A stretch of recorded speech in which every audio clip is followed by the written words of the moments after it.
주시옵소서. 예수님의 이름으로 기도합니다. 아멘.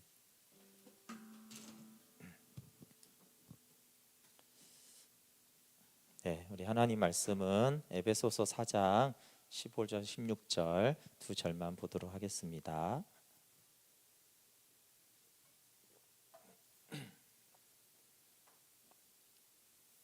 에베소서 4장 15절 16절입니다. 네, 에베소 4장 15절 16절 우리 한 목소리로 함께 같이 봉독해 보겠습니다. 시작. 오직 사랑 안에서 참된 것을 하여 범사에 그에게까지 자랄지라. 그는 머리니 곧 그리스도라. 그에게서 온 몸이 각 마디를 통하여 도움을 받음으로 연결되고 결합되어 각 지체의 분량대로 역사하여 그 몸을 자라게 하며 사랑 안에서 스스로 세우느니라. 아멘. 네, 그리스도가 우리의 또 교회의 머리이십니다. 네, 너무나 당연하지만 이 부분이 참 중요하기 때문에 기독교 강요의 학원, 지금 마지막 학원을 다루는데 주로 교회론하고 교회 안에서 이루어지는 예배나 성례를 이제 다루고 있습니다. 네, 초기 교회의 바른 정치, 질서 있는 교회 제목으로 나누겠습니다. 네, 이런 부분들이 좀 우리가 알아야 될까라고 하지만, 다시 말하자면 기독교 강요는 모든 성도들이 알아야 될 내용이기 때문에 우리 모든 성도들이 꼭 알고 교회를 함께 생활도 하고 세워가면 좋겠습니다. 네, 칼빈은 이제 교회를 어머니라고 했습니다. 성도의 어머니, 어머니인 진정한 교회고, 이 교회와 연합되어야 하고, 그것이 이제 교회가 이제 그리스도와 연합되었기 때문에 머리와 몸의 관계니까 또 몸에 속하여 있으면은 그리스도와 연결되어 있다라고 했습니다. 그리고 이제 교회의 표지를 아는 것이 굉장히 중요하다고 했어요. 교회가 뭐냐라고 했을 때 우리가 보통 뭐 건물은 아니다 이러는데, 또 이제 성도 믿는 자들의 모임, 이것도 이제 맞는 말이죠. 그렇지만 그냥 믿는 자들이 모여서 뭐 어쩌겠다는 거냐라고 했을 때 두 가지 표지가 아주 중요하다고 했습니다. 바른 복음이 선포되고 바른 예배가 하나님께 드려져야 그것이 바른 교회의 표지다라고 했어요. 그런 교회는 진리의 기둥과 터입니다. 그래서 이 교회의 표지, 그러니까 두 가지, 바른 복음과 바른 예배가 건전하고 순결하게 유지되도록 하는 것이 이제 교회가, 우리가 다 해야 될 일들인 것이죠. 그리고 이제 교회가 연합해야 되는데, 그러나 무조건 이렇게 다 연합하는 것이 아니라 그것은 그리스도를 머리로 모시는 것, 믿음의 일치가 연합의 조건입니다. 그리고 바른 교회와 바른 복음, 바른 예배, 교회의 표지는 이런 교회에서는 하나님이 이 교회를 통해서 말씀하시기 때문에 이 교회를 어머니로 존중하고 순종해야 됩니다. 그러나 이거와 반대되는 거, 그러니까 거짓 복음, 또 미신적인 예배가 있다라면 그런 부패한 거짓된 교회는 떠나야 되는 것이 맞아요. 뭐 어디까지가 떠나야 되는가는 매우 어렵지만 분명하게 이 두 가지가 가짜라면 이것은 떠나야 되는 것이 맞다라는 것이죠.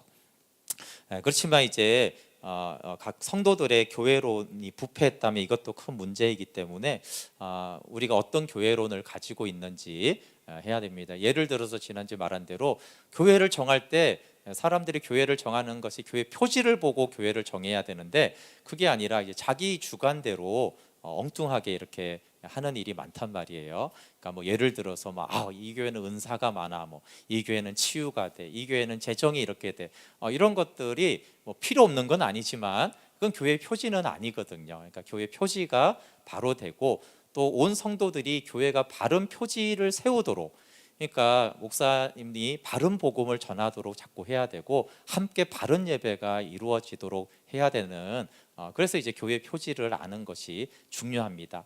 그 다음에 또 교회에 필요한 요소들도 건강하게 세워나가는 것이 맞지만, 무엇이 중심이고 기둥이 되는가를 알고 함께 교회를 세워가는 건 매우 중요하기 때문에 모든 성도들이 바른 교회관을 가져야 됩니다.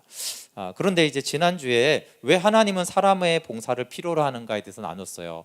하나님은 전능하시고 완전하신데 하나님 뭐하러 이렇게 뭐 목회자든지 집사님들이든지 봉사자들을 뭐하러 필요로 하는가? 그냥 천사들을 여기 쫙 나서 찬양을 하게 하면은 얼마나 이렇게 멋지겠어요, 그렇죠?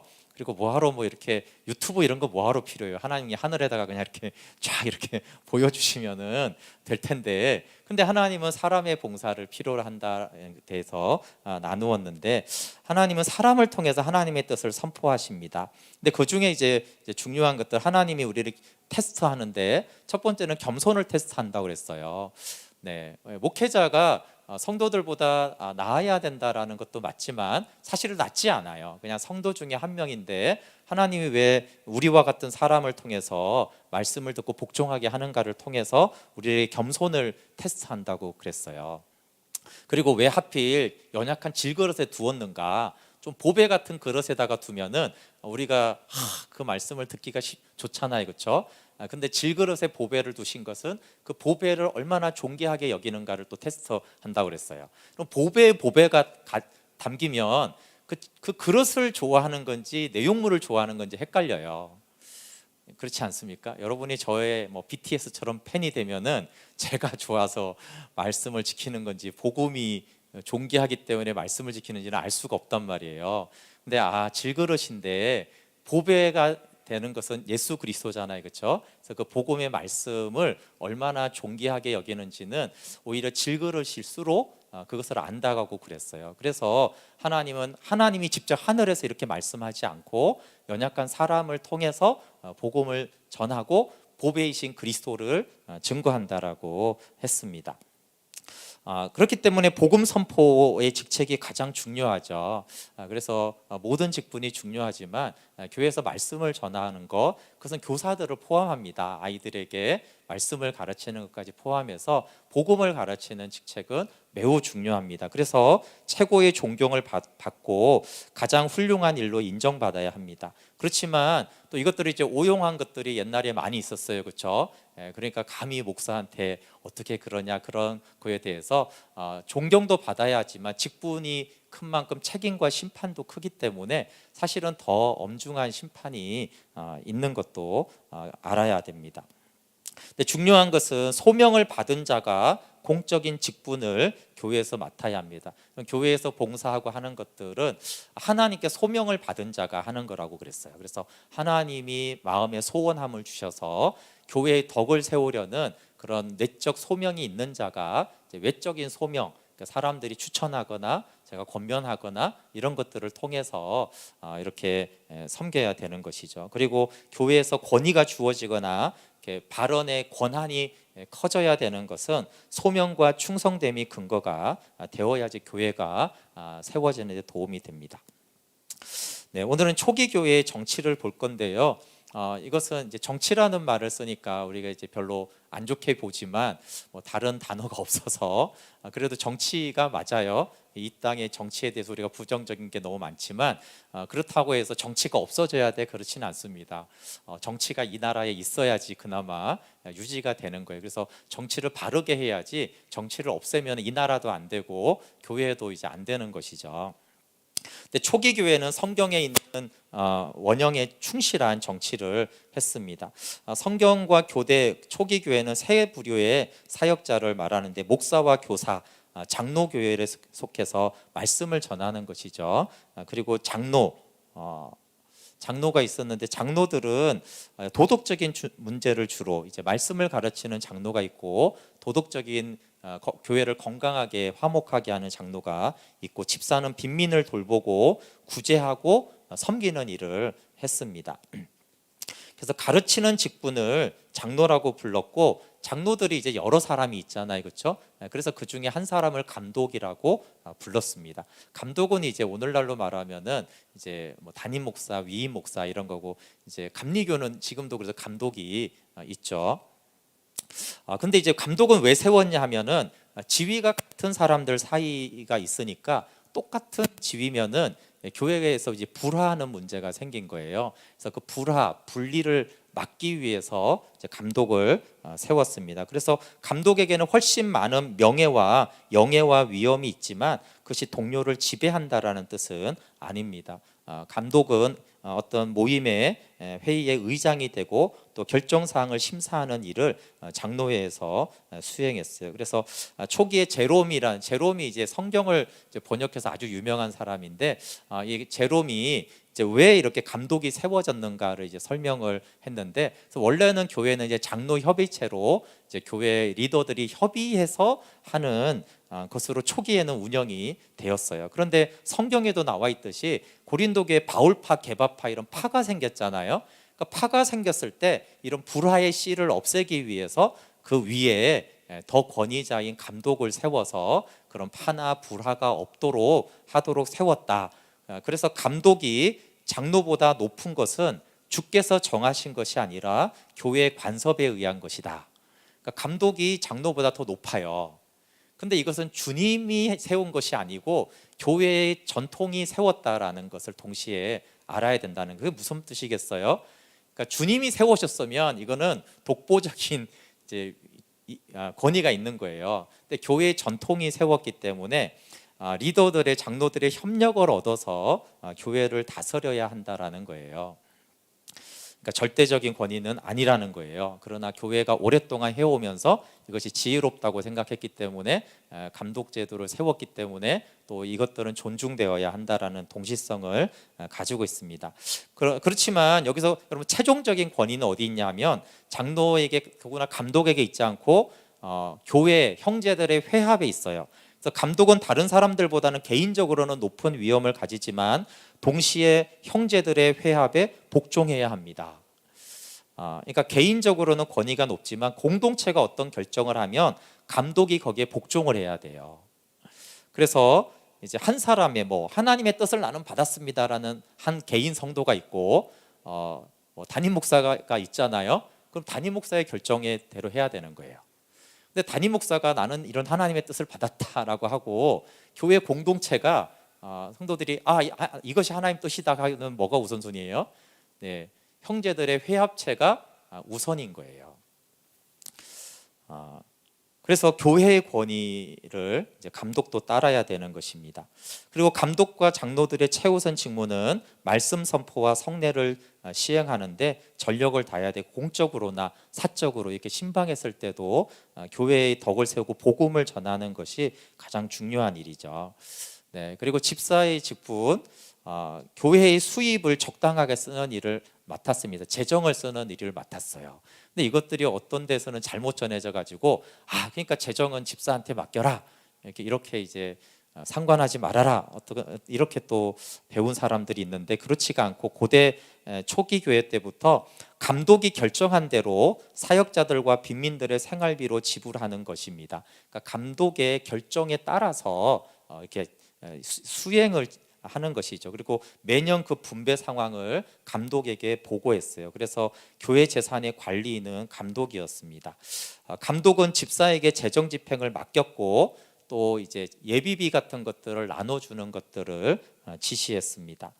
사람의 귀한 영혼, 그러니까 말씀을 전하는 것을 감독에게 위탁했다면 재산 관리에 관계하는 것은 더욱 적합하다, 이렇게 이제 칼빈이 말합니다.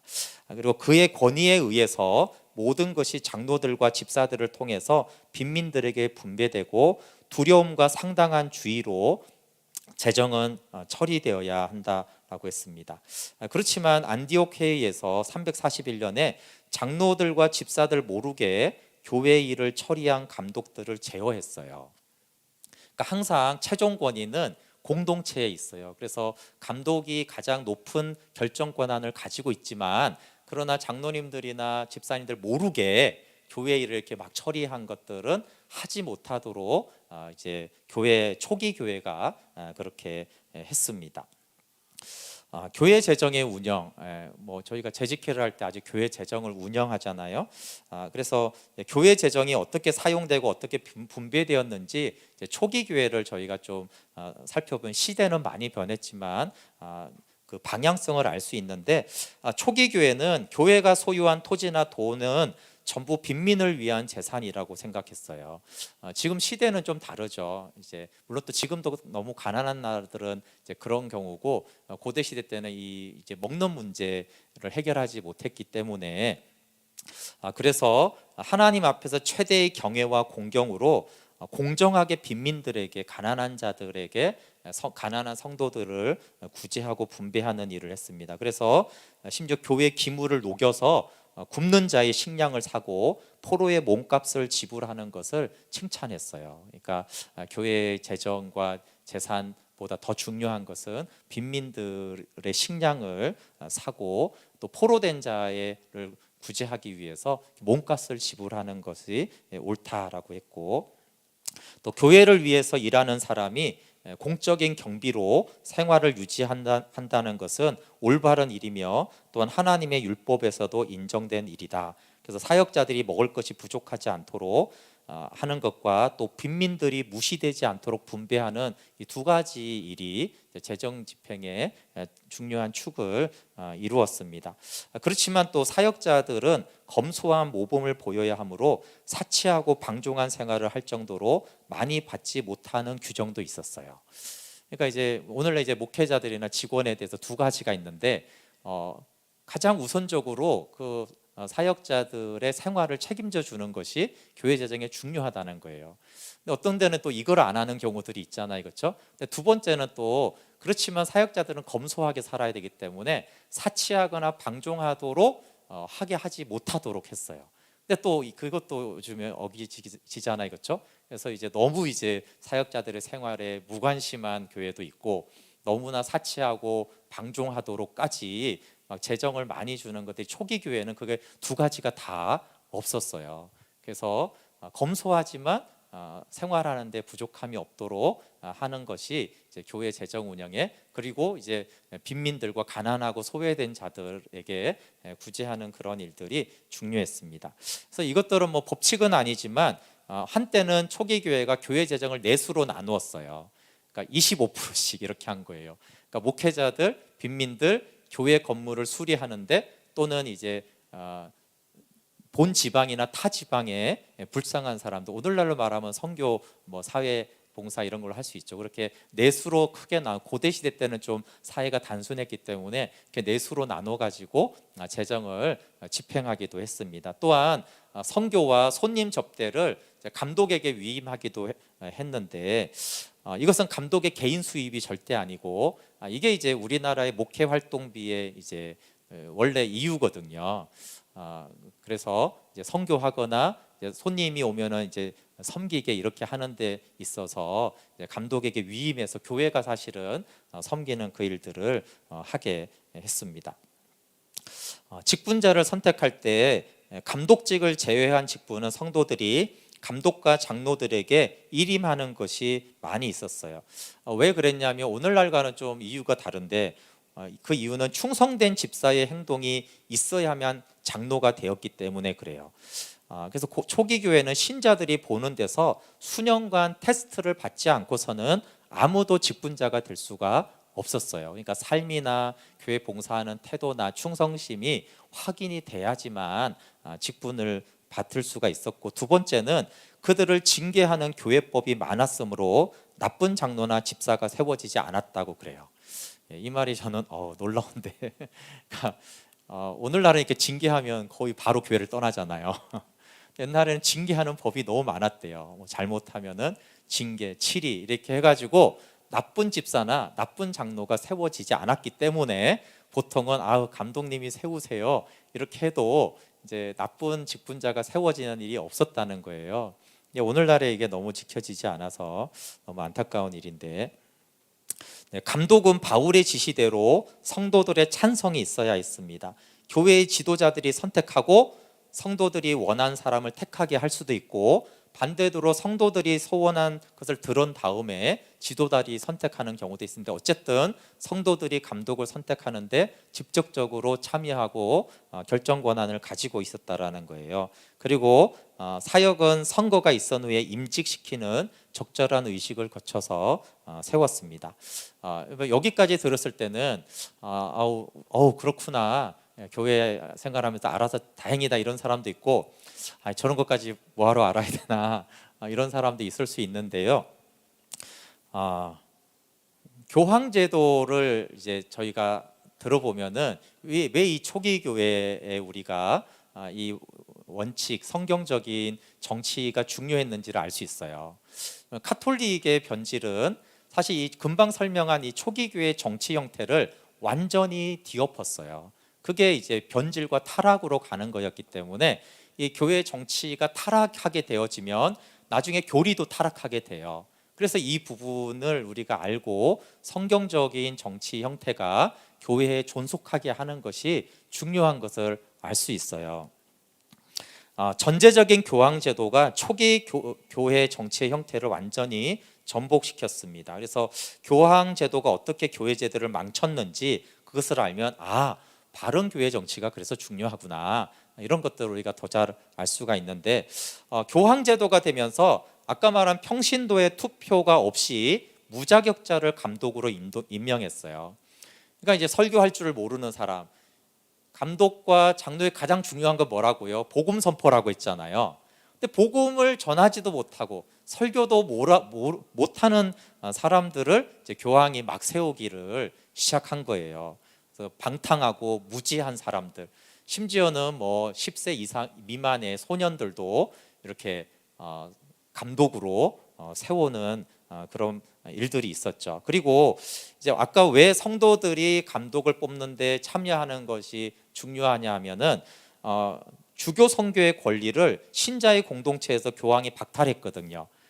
그래서 신부를 이제 누가 쉽게 말해 오늘 세웠냐 하면은 이제 사제들이 참석한 곳을 이제 참사회라고 하는데 거기서만 그냥 뽑는 거예요. 그리고 그냥 이제 이 사람이 당신들의 사제입니다, 이런 식으로 목사입니다라고 그냥 공포만 했어요. 그러니까 이제 성경을 몰라도 돈이나 권력이 배경이 있으면 사제가 되고, 교회에서는 그 사람들이 돈만 받아갔어요.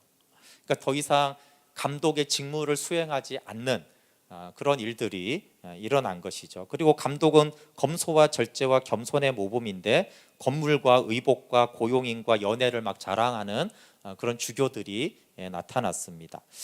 제롬은 주교의 영광은 빈민을 돌보는 곳이고 수치는 재산을 모으려고 애쓰는 것이다 라고 했어요. 그럼 이제 교황 제도가 이제 세워지는데 아주 이제 핵심적인 것이 이제 수익권이거든요. 로마 교황청의 수익권은 거짓이다. 이 수익권은, 그러니까 수익권이 뭐냐면 아까 읽었을 때 머리라는 뜻이에요. 머리. 모든 교회의 머리가 교황이다, 이런 것인데 교황의 수익권은 거짓입니다. 이것은 그리스도가 제정하지도 않았고 초기 교회가 인정하지도 않았는데 카톨릭은 이 수익권을 이제 자기네들이 이제 주장을 합니다. 그러면서 교회가 통일되고 하나가 됨을 유지하기 위해서는 모든 교회가 교황청에 복종해야 한다라고 교회의 일치와 연합을 위해서 이것을 막 설득을 합니다. 그런데 그 앞에 연합의 조건은 뭐라고 그랬어요? 무조건 하나가 돼야 된다, 아니잖아요, 그렇죠? 믿음, 바른 복음, 그리스도가 믿음의 연합의 조건이잖아요. 그러니까 엉뚱한 이유로 이제 연합을 강조하는 것이죠. 교황이 이제 수익권을 증명하는 몇 가지를 보면은 그냥 제목만 봐도 알 수 있는데, 구약의 대제사장직을 근거로 수익권을 삼을 수 없다. 그러니까 무슨 말이냐면 구약의 대제사장과 같다라는 거예요, 교황을. 이제 그런 식으로 이제 주장을 하기도 하고, 베드로의 말씀한 것을 대표적으로 말하죠. 근데 베드로에게 예수님이 하신 말씀은 교회에 대한 지배권을 수립한 것이 아니죠. 너는 베드로라, 내가 이 반석 위에 내 교회를 세우겠다 했고 요한의 아들 시몬아, 내 어린 양을 먹이라, 이렇게 말했어요. 근데 양을 먹이라 이 말을 카톨릭에서는 이게 이제 머리라는 거예요. 수익권을 주장하는데 지배권을 말하는 게 아니잖아요, 그렇죠? 베드로는 오히려 모든 장로들에게 너희도 양무리를 먹이라 이랬어요. 그러니까 자기도 양을 먹이고 너희 모든 장로들도 양무리를 먹여라, 이렇게 베드로는 말했는데 교황에서는 교황이 그걸 받았다는 거예요. 그러니까 이제 교황이 그거를 다 나눠줄 수가 있는 그런 거죠. 그리고 베드로에게 너가 매며 푸는 천국 열쇠에 대해서 말했는데 그 이제 문맥을 보면은 그게 전 세계를 지배하라는 말씀이 아니라 용서에 대한 말씀이거든요. 그러니까 이렇게 엉뚱하게 베드로에게 한 말씀을 마치 교회에 대한 지배권을 베드로에게 준 것처럼 그렇게 이제 속인 것이죠. 그래서 베드로가 예수님께 받은 것은 영예였지 권력이 아니었는데 그들은 이거를 권력으로 이해하고 가르쳤어요. 베드로는 사도들의 대표는 맞아요. 그러나 사도들의 동료였지 사도들의 주인이 아니었어요. 사도행전 15장에 보면은 베드로가 이렇게 안건을 내놓고 사람들의 의견을 듣고 그들이 결정하니까 베드로도 따르고 복종하겠다 이렇게 했어요. 그래서 이제 아까 말한 대로 감독은 공동체의 지배를 받는 사람이에요. 그러니까 개인 대 개인으로는 결정 권한을 더 높은 권한을 가지고 있지만 공동체가 결정을 하면 감독은 그 공동체 결정에 복종해야 될 존재이지 그 공동체를 전체를 다 좌지우지하는 지배권을 가진 존재가 아니에요. 그래서 머리이신 그리스도는 이 지위를 양도한 적이 없거든요. 그래서 이 수위권이라는 건 뭐냐면 교황청이 교회 머리라는 거예요. 그래서 아까 저희가 에베소서 4장 15절 보실래요? 오직 사랑 안에서 참된 것을 하여 범사에 그에게까지 자랄지라 그는 머리니 곧 그리스도라. 너무 당연하지만 카톨릭은 욕을 바꾼 거예요. 그리스도가 머리지만 그리스도가 교황을 머리로 세웠다는 거예요. 교황청을 머리로 세웠다. 그래서 머리가 이제 교황이 되고 교황청이 되는 거예요. 근데 16절에 직접 그에게서 온몸이 각 마디를 통하여 도움을 받고 몸이 자라잖아요. 그렇죠? 누가 영적인 것을 공급하죠? 그래서 그리스도가 직접 공급한다고 돼 있어요. 그러니까 어떤 사람이나 교황에게 이거를 예수님이 나는 떠나니까 어떤 사람에게 위임하겠다 이런 적이 없어요. 지금도 그리스도이신 머리이신 그리스도에게로부터 온몸이 각 마디를 통해서 도움을 입고 연락을 받고 연결되어서 각 지체가 분량대로 역사하고 있는 거죠. 그러니까 이 땅에 사람 머리,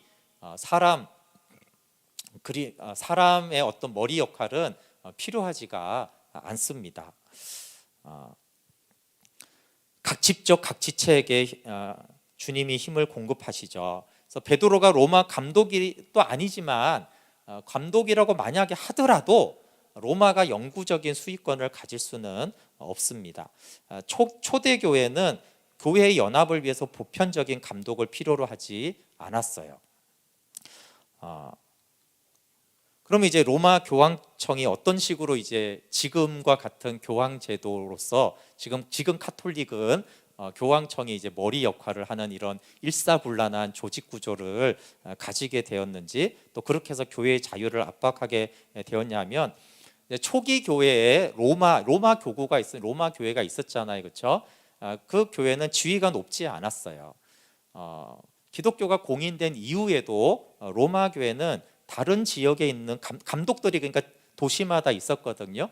그러니까 동일한 지위를 갖고 있었어요. 그래서 감독들이 서로 상호 충고하고 형제적인 동지애를 가졌어요. 그래서 저쪽 도시의 감독이 잘못하면 이쪽 도시가 이렇게 충고할 수 있었어요. 서로가 그런 관계들을 가지고 있었어요. 그런데 늘 이렇게 부패한 자들이 있잖아요, 그렇죠? 그리고 권력에 이제 야욕이 있는 사람들이 있는데 이런 부패한 자들과 로마 감독의 욕심으로 이제 로마 감독의 지위가 점점 높아졌어요. 이 얘기는 조금 긴데 어쨌든 이제 무슨 문제가 있으면 이제 로마로 오면은 이 로마 감독 이렇게 보호해 주면서 자꾸 이게 재판관 형세를 이렇게 하면서 영향력을 확대해 나가는 그런 이제 역사적인 과정을 거칩니다. 그러다가 로마 수도가 콘스탄티노플로 옮기거든요. 그러니까 쉽게 말하면 로마 수도가 이제 서울이었잖아요, 그렇죠? 그러니까 그 서울에 있는 대표 감독이 이제 지위가 높았단 말이에요. 그러니까 점점 이제 권력이 그쪽으로 향했는데 그것도 심각한 문제였는데 수도를 옮기니까 어떻게 하냐면 콘스탄티노플의 또 교회 감독이 내가 이제 대빵이다 이런 식으로 또 나선 거예요. 그래서 둘이가 이제 약간 이렇게 세력 다툼을 합니다. 그래서 서로가 우리가 수익권을 가졌다. 뭐 이렇게 이제 다투는 과정들이 역사에서 있었어요. 그러다가 이제 600년도 경에 로마 황제의 포카스가 교황 보니파키우스에게 교황의 수익권을 임명해 줍니다. 그러니까 네가 교회의 머리다 이렇게 해줘요. 황당하죠? 네, 예수님이 네가 교회 머리다 이런 게 아니라 로마 황제 보니카가 네가 모든 교회의 머리다 이렇게 해준 거예요. 네, 사실 이게 너무 황당하게 이렇게 교황권이 확립이 된 거예요. 물론 이게 역사적으로 계속 이런 과정이 있다가 거의 이제 막 그런 지배권을 행사할 때 황제가 이렇게 딱 선언을 이렇게 해주면서 이제 교황은 공식적인 교회 머리가 이제 돼버린 거예요. 교황 제도가 확립이 될 때 교회들을 갈기갈기 찢으면서 폐허가 된 다른 교회들을 이용해서 자기의 권한을 강화해 왔습니다. 이건 무슨 말이냐 하면 폐허가 된 교회라는 것은 이렇게 역사가 있으면서 막 나라가 멸망하고 막 아프리카 교회들이 막 무너지고 이런 일이 생겼는데, 그러면 교회가 그들을 돕고 세워줘야 되는데 그걸 이용한 거예요. 그 교회가 망했잖아요. 이렇게 막 전쟁이 일어나고 나라가 없어지잖아요. 그런 기회를 통해서 막 권력을 이렇게 계속 끌어모아 가지고, 그게 그 말이에요. 폐허가 된 교회를 돕기보다는 그런 걸 이용해 가지고 교회들을 갈길가게 찢으면서 교황권을 강화해서 확립을 시켰습니다. 그리고 직접적으로 64대 교황이라고 알려졌지만 사실 이때는 교황이 아닌데 나중에 사람들이 이제 교황이라고 갖다 붙였는데, 그레고리우스 1세라는 훌륭한, 어쨌든 이제 지금은 교황이라고 불리니까 훌륭한 교황이 이 교황권을 굉장히 반대했어요. 590년에서 604년 동안의 교황에 있었는데 그는 후대에 대교황이라는 칭호를 받아요. 매우 훌륭한 사람이었기 때문에. 그리고 칼빈도 이 그레고리우스 1세를 아주 훌륭한 거룩한 사람이다라고 인정을 합니다. 그러니까 이 사람이, 그레고리우스가 있을 때 교황권이 점점 힘이 커졌어요.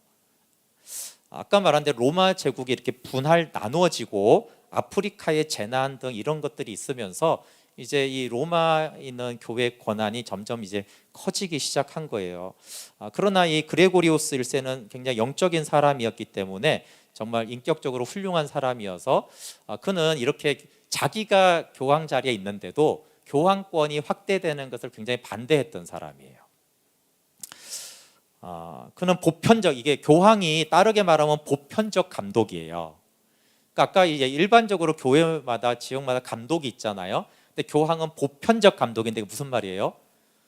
모든 교회의 감독이다, 이런 보편적 감독이라는 말인데, 보편적 감독이라는 칭호가 이제 대두가 되자 그레고리우스는 세속적이고 적그리스도의 선봉이라고 하면서 매우 반대했어요. 그가 이렇게 말을 했는데, 여기 앞에 있는 게 맞습니다. 만일 보편적이라고 불리는 사람이 이제 교황이 세워지지, 만약에 그런 교황이 제도가 확립이 된다라면, 만약에 그 사람이 넘어지면 교회 전체가 그 지위에서 전락하는 일이 생기잖아요. 그리고 형제들의 영예를 조금이라도 위협하는 유리한 자리를 요구하는 욕망은 그리스도인으로서는 생각해서는 안 된다. 어떻게 다른 그리스도인들을 세워주는 것이 그리스도인이지, 그 영예를 자기가 권력을 잡고 하고 나 스스로 높이는 그런 일들을 어떻게 그리스도인이 행할 수 있느냐라고 하면서 이런 보편적 감독은 없어야 된다, 그런 말들이 막 대두가 되니까 그가 그 자리에 있으면서도 로마 감독이지만 그런 것을 계속 반대했어요. 그래서 그레고리우스는 자기 시대의 교회 상태를 개탄하면서 당시의 교회 권력을 매우 불만시했어요. 그러니까 자기에게도 너무 권력이 많은 거예요. 어쩔 수 없이 이게 선택이 돼서 그 자리에 앉기는 했지만 너무 권력이 많아서 이걸 굉장히 불만시했고, 그래서 자신이 이질적인 일 때문에 마음이 너무 산만해진다면서 자주 불만을 말했어요. 이해 가세요? 그 당시만 해도 이제 권력이 생기니까 막 정치적으로 권력적으로 결정하고 이런 일이 너무 많잖아요. 근데 이 사람은 주님과 교제하고 싶고 복음을 선포하고 싶은데 이런 일을 할 수가 없는 것 때문에 굉장히 괴로워하면서 이런 것들은 바람직하지 않다라고 하면서 오히려 이런 권력이 너무 집중되는 것에 대해서 이 그레고리우스는 불만시했고 옳지 않다라고 했어요. 그래서 그는 이제 세속적인 시물을 봐야만 했는데, 세속적인 시물을 보면서도 감독직, 아까 성경에서 말하는 그 감독, 복음을 선포하고 바르게 교회를 세우는 그런 것들을 하려고 굉장히 끊임없이 노력했던 사람들이에요. 근데 이 후대 교황들이 그레고리우스를 특별히 대교황이라고 할 만큼 굉장히 존경해요. 그런데 후대 교황들은 그들이 존경했던 그레고리우스 1세와 반대되는 주장을 하는 거예요. 그레고리우스가 그렇게 반대했던 교황 권리, 권력, 그래서 교황은 지상에 있는 교회의 최고 수령이며 전 세계의 보편적인 감독이라고 이제 후대 교황들은 그렇게 주장해 왔습니다. 그래서 교황은 모든 면에서 최고의 재판권을 가진다. 그러니까 교리, 뭐 어떤 것이 바른 교리냐 결정은 교황이 하는 거예요. 최종적인 모든 결정권이 교황에 있으니까 또 교회법을 만들 때도 교황이 최종적인 법을 딱 정하면 그게 이제 교회법이 되는 그런 막강한 권력을 이제 가지게 됐고 그것을 계속 합당화를 해왔습니다. 그래서 칼빈이 그 그레고리우스를 얘기를 하면서 그 주장에 적극 동의하는 것이죠. 그래서 보편적 감독을 자칭하는 사람은 스스로 높이는 점에서 적그리스도의 선봉, 즉 다른 사람들보다 자기를 높다 하여 뽐내는 자이기 때문이다. 칼빈은 더 심하게 또 말했고 같은 맥락이죠. 보편적 감독은 자기를 스스로 높이는 점에서 적그리스도의 선봉이다. 그래서 이제 칼빈은 교황을 적그리스도라고 봅니다. 근데 막 계시록 강의하는 사람들이 보는 거하고 다른 개념이에요. 뭐 마지막에 뭐 예루살렘 성전에 앉은 그런 적그리스도의 개념이 아니고 그리스도를 대적하여서 공교회 위에 자기를 높이는 보편적인 교회에 해악을 끼치는 적그리스도라는 의미에서 교황을 적그리스도로 보고 있어요. 그 현재 카톨릭 이해는 어떻게 해야 될까요? 종교 개혁 시에 비해서 비도덕적이거나 지성이 없는 것들은 현대 카톨릭이 다 시정을 했죠. 그래서 뭐 무식한 사람이 이제 교황이 되거나 이런 것들은 사라졌어요. 그렇기 때문에 이제 지금 카톨릭은 다르지 않냐라고 하는데 다르지 않습니다. 왜냐하면 칼빈이 강조하는 것은 이 교황 제도 자체가 굉장히 적그리스도적이라는 거예요. 그 교황의 도덕성과 인품과 이런 거 이전에 교황 제도 자체가 적그리스도적이고 비성경적이고 비복음적이기 때문에 교황 제도 자체가 교회 질서와 정면으로 성경과 충돌하기 때문에 보편적 감독을 주장하는 것 자체가 적그리스도의 표지예요. 지금 현대 카톨릭은 보편적 감독이에요. 교황이. 그러니까 이게 핵심적인 내용은 바꾼 적이 없어요. 그래서 지금 교황이 보편적 감독이죠. 그리고 그것은 적그리스도의 표지가 됩니다. 그래서 교황의 수익권은 물론 아주 많은 반복음적인 교리를 여전히 주장하고 있어요. 뭐 교황 무호설이나 마리아 성천설이나 이런 것들을 미화해서 말을 하지만 이 본질은 사실은 고대 시대 때나 지금이나 중세나 변한 것이 없습니다.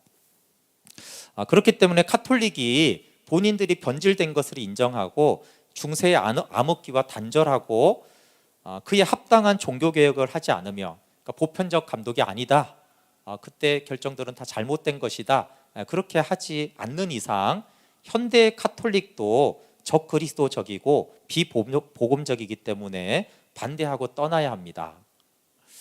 근데 이런 것들은 하나도 변하지 않았어요. 그리고 뭐만 바꿨어요? 뭐 내부에서는 부패했을지 모르지만 어쨌든 외부에는 굉장히 이렇게 도덕적이고 인권적이고 그렇죠? 뭐 좋은 일을 하는 그런 똑똑한 그런 신사적인 이미지를 만든 거 외에 그 본질적인 것들은 현대 카톨릭이 전혀 바꾼 것이 없습니다. 그래서 종교개혁자들은 이렇게 굉장히 카톨릭의 이런 비성경적인 부분에 대해서 적그리스도다라고 말하면서 분명하게 선을 그었어요. 그런데 오늘날의 현대교회의 상당 부분은 카톨릭의 상당히 옹호적인 자세를 가지게 되었어요. 그래서 막 WCC 문제도 있고 그런데, 물론 저는 WCC는 다른 차원이라고 생각을 해요. 만약에 WCC가 교회 일치라면 그거는 이제 반대해야 되는데, 그냥 대화는 할 수 있는 것이죠. 만약에 대화를 하는 것 정도라면 상관없는데, 어쨌든 너무나 이렇게 오늘날에는 그런 카톨릭의 본질적인 문제에 대해서 보통은 그거는 무시하고 그냥 외관으로 보이는 그거 가지고 뭐 개신교나 뭐 카톨릭이나 다 비슷비슷해 보이는데 라고 하는 거예요. 여러분, 뭐 도덕적으로 카톨릭이 부패하고 개신교가 부패해서 똑같은 겁니까? 아니에요. 다시 말하지만 고린도 교회가 부패했잖아요. 근데 칼빈은 고린도 교회를 교회라고 인정한단 말이에요. 그것은 사람들이 연약한 것이지 복음의 선포와 바른 표지에 대해서는 흔들린 게 아니에요. 근데 카톨릭이 고린도 교회보다 더 나은 카톨릭 교회가 있어도 거기는 부패하고 거짓된 거예요. 왜냐하면 거기는 복음이 없고 제도 자체가 적그리스도적이고 본인들이 교황이 어떻게 머리라고 하는 그런 데가 교회라고 할 수가 있겠어요. 그래서 이 본질의 형태가 굉장히 중요한데, 만약에 그 고린도 교회가 복음을 거부하거나 고린도 교회가 어떤 누가 내가 교황이다 그랬으면 바울은 거기를 적그리스도라고 했을 거예요. 그래서 우리가 어떤 도덕적인 게 굉장히 중요하긴 하잖아요. 또 오늘날에는 너무 그런 것만 봐가지고 뭐 어떤 사람은 이제 개신교를 다니면서도 카톨릭이 더 나은 거 아니냐, 뭐 이런 식으로 하는 것들은 굉장히 그 성경적인 기준이 아닌 그냥 감각적이고 어떤 이런 것들로, 그래서 이제 교회의 표지를 알고 바른 교회가 무엇인지 아는 것이 중요해요. 네.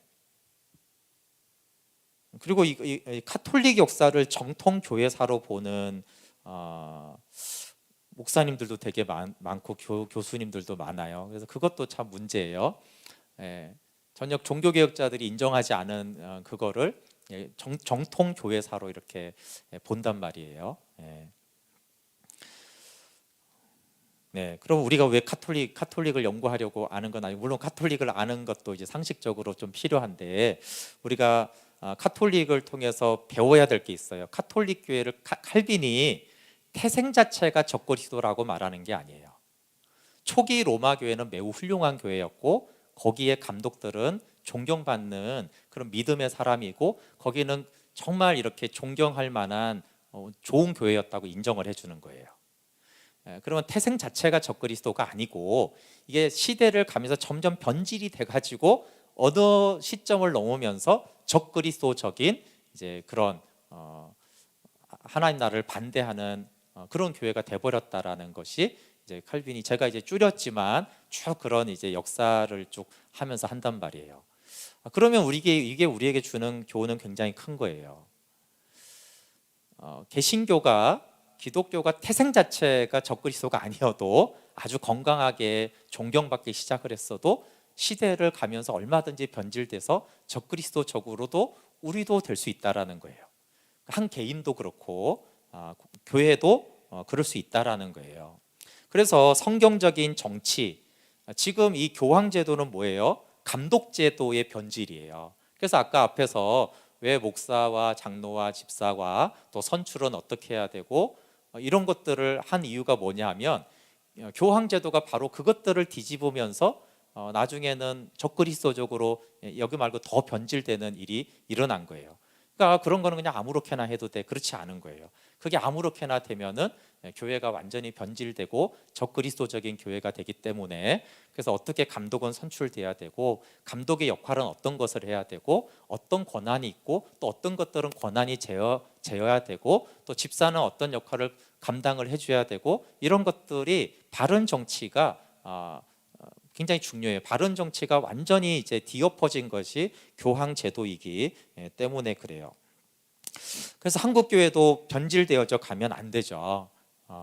그래서 우리가 초기 교회와 비교하는 이유는 초기 교회하고 현재하고 우리가 성경하고 떠난 것이 있다라면, 그래서 계속 이제 개혁된 교회는 계속 성경적으로 개혁되어야 한다라는 말씀이 중요한 것이에요.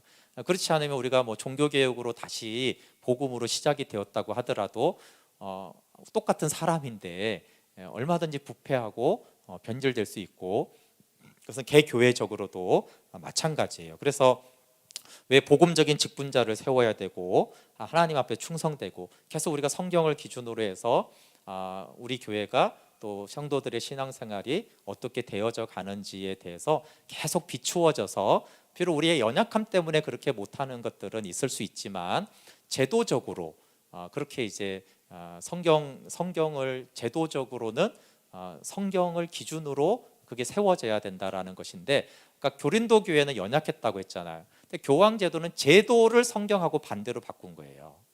그것은 인간의 연약함하고 다른 문제잖아요, 그렇죠? 원래 감독이 그 일을 해야 되는데 감독이 부족해서 그 일을 온전히 못할 수는 있잖아요. 근데 아예 감독 직을 자체를 바꿔버린 거예요.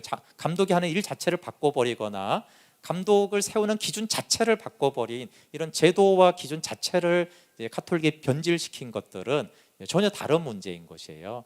근데 이것들은 이제 개신교에서도 나타나고 있어요. 성경하고 다른데 우리는 그렇게 하지 않아 이러면서 그런 부분들은 계속 물론 시대를 이제 이해해야 되지만 성경을 기준해서 계속 우리 교회는 어떻게 하고 나는 어떻게 하고 있고 그런 것들을 우리가 카톨릭의 변질을 통해서 배울 수가 있습니다. 그래서 바른 복음과 함께 이런 복음에 따른 정치와 직분과 봉사가 제대로 실행이 되는가 하는 부분들은 단순하지 않아요. 이거하고 복음이 연결이 됩니다. 그래서 다음 주에는 제가 어떤 식으로 또 이제 거짓된 교리들이, 근데 이게 교황 제도, 이 제도에서 나쁜 이제 교리들, 비복음적인 것들이 나오기 때문에 이런 제도와 복음이 연결되어 있다라는 것들을 알아야 됩니다. 근데 보통 성도들은 복음은 되게 중요하게 생각하는데 정치 제도 이런 건 나는 몰라, 뭐 아무렇게나 뭐 돌아가면 되겠지라고 하는데 그렇지 않아요. 카톨릭의 부패는 제도가 잘못되면서부터 복음이 변질이 엄청나게 되었기 때문에 이 제도를 성경적으로 바로 세우는 것도 교회를 바로 세워야지 바른 복음이 선포되는 것이 교회라면 바른 교회를 세워놔야지 바른 복음이 선포되는 것들이 같이 순환하기 때문에 이것들도 우리가 같이 복음을 위해서 세워나가야 될 부분입니다. 네, 우리 함께 찬양하고 기도할게요.